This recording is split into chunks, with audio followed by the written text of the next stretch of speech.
Hello నమస్తే. నేను ఒక ఇంగ్లీష్ ఛానల్‌లో ఒక ఎడిటోరియల్ చూసాను. ఇంగ్లీష్ ఛానల్ ఎడిటరు తన అభిప్రాయం చెప్తున్నాడు. నాకది నచ్చింది. నేను మీకు చెప్పడానికి ట్రై చేస్తున్నాను. అతనేం చెప్తున్నాడంటే, ఇప్పుడు ప్రస్తుతానికి ఉన్నటువంటి గవర్నమెంటు చాలా ఎరగెంట్‌గా ఉన్నారు గవర్నమెంటు. ఎందుకు అంత అంటే భారతీయ జనతా పార్టీని మెయిన్‌గా అతను మాట్లాడాడు. ఎందుకంటే బీజేపీయే కదా కేంద్రంలో రన్ అవుతుంది. మెయిన్‌గా బీజేపీ చాలా ఎరగెంట్‌గా ఉన్నారు. ఎందుకంటే ముక్తి భారత్ ఏదో అన్నారు. ముక్తి కాంగ్రెస్ ముక్తి భారత్, లేదా ఆమ్ ఆద్మీ పార్టీ ముక్తి భారత్, డిఎంకే ముక్తి భారత్, ఎక్కడికి వెళ్తే అక్కడ ముక్తి భారత్ అంటున్నారు. ఇప్పుడు తమిళనాడు వెళ్తే డిఎంకే ముక్తి భారత్ అంటున్నారు, టీఎంసీ ముక్తి భారత్ అంటున్నారు, కాంగ్రెస్ ముక్తి భారత్ అంటున్నారు. అంటే అపోజిషన్ మొత్తాన్ని నుంచి విముక్తి చేస్తారట. అపోజిషన్ మొత్తాన్ని నుంచి విముక్తి చేసి వాళ్ళొక్కరే ఓన్లీ భారతీయ జనతా పార్టీ ఒక్కటే దేశంలోనే మిగల్చాలనేటువంటి వాళ్ళ ఉద్దేశమా ముక్తి భారత్ అనే దాంట్లో అనేదే అతని యొక్క ప్రశ్న. ఇప్పుడు ఇంత అపోజిషన్ ఉంటేనే, ఇంత ఎరగెంట్గా ఉంటే, రేపొద్దున అసలు ప్రతిపక్షమే లేకుండా కేవలం భారతీయ జనతా పార్టీ మాత్రమే అధికారంలో ఉంటే అసలు ప్రజల్ని బతకనిస్తారా? ప్రజలు స్వేచ్ఛగా ఉండనిస్తారా ప్రజల్ని అని ఆయన అడిగిన ప్రశ్న. ఎందుకంటే కొన్ని ఇన్సిడెంట్స్ చెప్పాడు. ఆ కొన్ని ఇన్సిడెంట్స్ ఏంటంటే, ఇప్పుడు ఈ విజయవర్గీయ అనే ఈ వాటర్ డిస్ప్యూట్ ఏదైతే జరుగుతుందో, ఇండోర్లో వాటర్ డిస్ప్యూట్ ఏదైతే ఉందో, విజయవర్గీయ అతను జర్నలిస్ట్ అడిగితే యూజ్లెస్ ఫెలో అన్నాడు. ఎందుకు చెప్పాలి రావే నీకేం యూజ్లెస్ ఫెలో అన్నట్టుగా అన్నాడు అనమాట విజయవర్గీయ.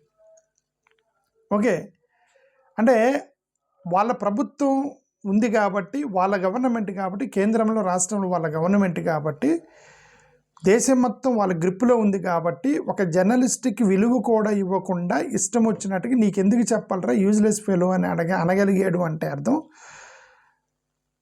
అంటే ఎరగెన్స్ ఎక్కడి నుంచి వచ్చింది వాళ్ళకి అంత ఎరగెన్స్ అనేది అంటే, ఎందుకంటే మోనోపలీ ఆఫ్ పొలిటికల్ పార్టీ అది అని చెప్పి, monopoly of political party.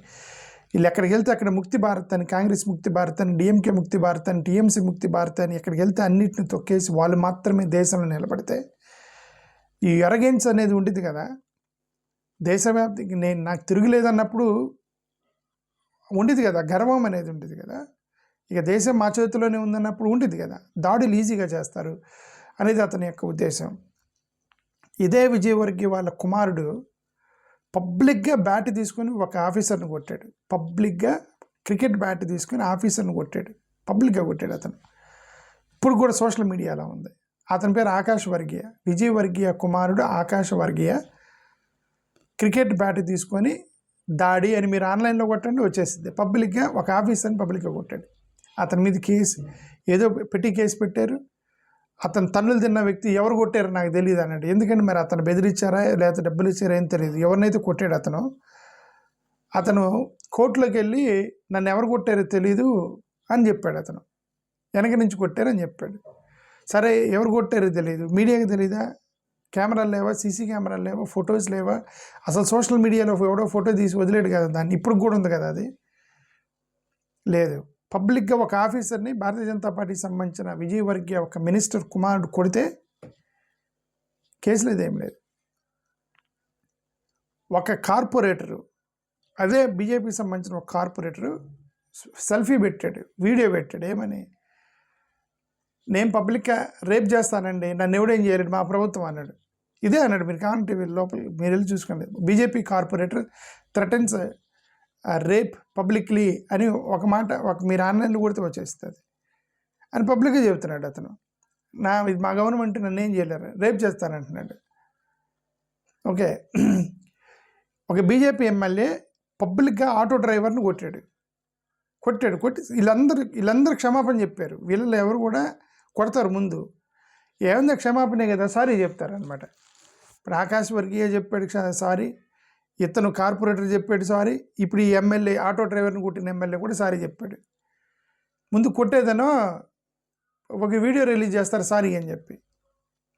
Auto డ్రైవర్ని కొట్టాడండి అతను ఒక ఎమ్మెల్యే. ఇంకొక MLA NSUI Congress student union youth లీడర్ని పబ్లిక్గా కొట్టాడు అతను. కాంగ్రెస్ యూత్ లీడర్ని కొట్టాడండి అతను. ఇంకొక ఎమ్మెల్యే ఈ వందే భారత్ ట్రైన్ ఉండేది కదా, వందే భారత్ ట్రైన్లో ఎమ్మెల్యే కొట్టలేదు, ఎమ్మెల్యే అనుచరులు అనమాట, బీజేపీకి సంబంధించిన ఎమ్మెల్యే అనుచరులు వందే భారత్ ట్రైన్లో ప్యాసింజర్స్ని పిచ్చగొట్టులు కొట్టారు పబ్లిక్గా. వందే మాత్రం ప్రజలు చూస్తుండగా కొట్టారు. అంటే ఏంటి అర్థం? మా గవర్నమెంట్ ఇక అంతే, కేంద్రంలో ఇక్కడ మొత్తం మాదే, ఇంకా మాకు తిరుగులేదు, మేము కొడతాము, చంపుతాము, మీరందరూ చచ్చిన పేనుగుల్లాగా కుక్కల్లాగా కూర్చోవాలి, అంతే, మీ జీవితం ఇంతే ఈ దేశంలో అని చెప్పినట్టు అని ఈతను చెప్పింది. ఓకే, హెచ్డబ్ల్యూ ఇంగ్లీష్ అనేటువంటి ఛానల్లో చూశాను నేను. ఆ ఎడిటర్ మీరు వెళ్ళి చూసుకోవచ్చు, ఇంగ్లీష్లో అతను చెప్పింది అని మీకు చెబుతున్నాను. ఓకే, హెచ్డబ్ల్యూ ఇంగ్లీష్ ఛానల్ అని ఒక ఎడిటర్ చెప్పింది. నాకు ఇప్పుడే వీడియో చూసి నాకు నచ్చి మీకు ట్రాన్స్లేట్ చేస్తున్నా. ఇంకొకటి, ఎమ్మెల్యే మనుషులు కారు పార్కింగ్ దగ్గర గొడవైందని ఒక కామన్ మ్యాన్ని, ఒక డ్రైవర్ని ముక్కు నేలకి రాపిచ్చి క్షమాపణ చెప్పించారు. ఇవన్నీ ఎందుకు చేస్తున్నారు అంటాడు అతను. ఎడిటర్ ఏమంటాడంటే ఇంగ్లీష్ ఛానల్ అతను, ఇవన్నీ ఎందుకు చేస్తున్నారు, ఏది ఇంత అపోజిషన్ ఉండి ఇంత గట్టిగా మేము అపోజిషన్ పాత్ర పోషిస్తున్నప్పుడు కూడా మీరు ఇవన్నీ జరిగితే రేపు పొద్దున మీరు కాంగ్రెస్ ముక్తి భారత అంటున్నారు, టీఎంసీ ముక్తి భారత అంటున్నారు, డిఎంకే ముక్తి భారత అంటున్నారు. అసలు అపోజిషన్ లేకుండా మీరు ఒక్కరే ఉంటే ఇక వీళ్ళందరూ బానిసత్వంలోకి వెళ్ళిపోతారు కదా.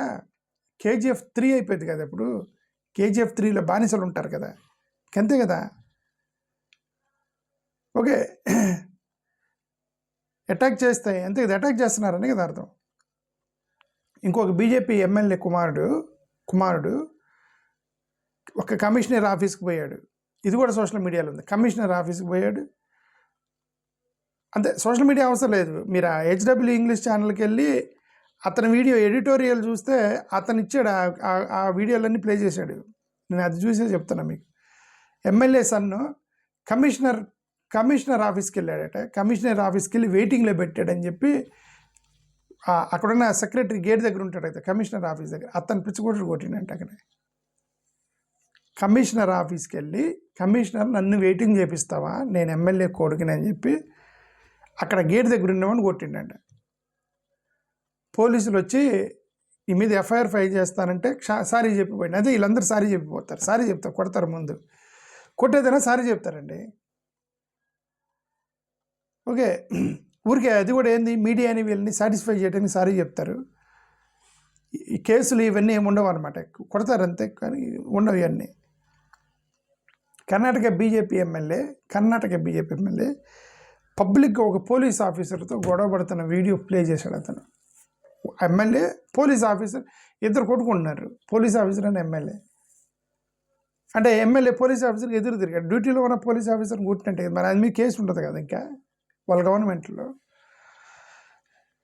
సో ఇదేంటిది ఇప్పుడు, ఇది ఎంత ప్రతిపక్షం ఉండి ఒక పక్క రాహుల్ గాంధీ లాంటి వ్యక్తి అంత గట్టిగా ప్రతిపక్ష పాత్ర పోషిస్తుంటే, తృణమూల్ కాంగ్రెస్ నుంచి మమతా బెనర్జీ లాంటి వాళ్ళు గట్టిగా వాళ్ళు తిరగబడుతుంటే, డిఎంకే స్టాలిన్ లాంటి వాళ్ళు తిరగబడుతుంటే, డీకే శివకుమార్, సిద్ధరామయ్య లాంటి వాళ్ళు తిరగబడుతుంటే భారతీయ జనతా పార్టీకి సంబంధించి, ఓకే, అక్కడ ఇక్కడ ప్రతిపక్ష పాత్ర పోషిస్తుంటే మాలాంటి చిన్న యూట్యూబర్లు కూడా ఇది తప్పేమో, ఇది మొనోపలీకి వెళ్తే, అంటే ఒక దేశం మొనోపలీకి వెళ్తే మన యొక్క భావితరాలకి ఇబ్బంది అయిపోద్ది, మన పిల్లల అరాచకంలో, పిల్లల బానిసత్వంలోకి వెళ్తారని మాలాంటి వాళ్ళని ఒక చిన్న యూట్యూబ్లో పెట్టుకొని మేము వ్యతిరేకించడం కదా, నేను రోజు వ్యతిరేకిస్తున్నాను కదా.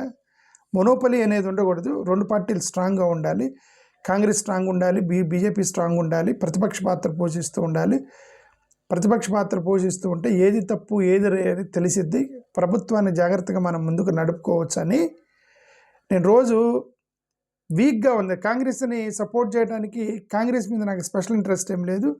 Wherever they are weak I will support them. నా హిస్టరీ మీరు లోపలికి వెళ్ళి చూస్తే మీకు అర్థమైంది. ఎక్కడైతే వీక్ ఉంటారో వాళ్ళని సపోర్ట్ చేస్తాను, ఎందుకంటే వాళ్ళని కొద్దిగా పైకి లేపుదామనేది, భయంకరంగా తొక్కుతున్నారు వాళ్ళని అని చెప్పేసి పైకి లేపుదామని, అంతే.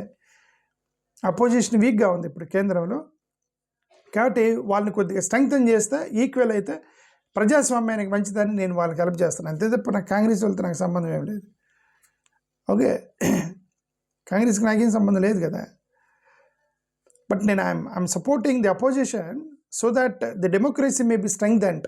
My aim to make this democracy strong in India. Okay, స్టేట్లో నేను ఏదో ఒక పొలిటికల్ పార్టీకి సపోర్ట్ చేస్తాను. బట్ నేనేమంటున్నానంటే కేంద్రంలో నేను రోజు ఈ ప్రతిపక్ష పాత్ర పోషించడానికి కారణం ఏంటంటే to make this democracy strong. That's only my intention. Okay సరే, అది నేను అల్టిమేట్గా నేను చెప్పేది ఏంటంటే ఇప్పుడు అతని యొక్క వీడియో నేను చూసిన తర్వాత నాకు నచ్చింది, నాకు నచ్చి నేను మీకు చెప్తున్నాను అనమాట. ఇది సంగతి. థ్యాంక్ యూ, నమస్కారం. మీరు కూడా ప్రతిపక్షాన్ని స్ట్రాంగ్ చేయడానికి మీరు సహకరించండి.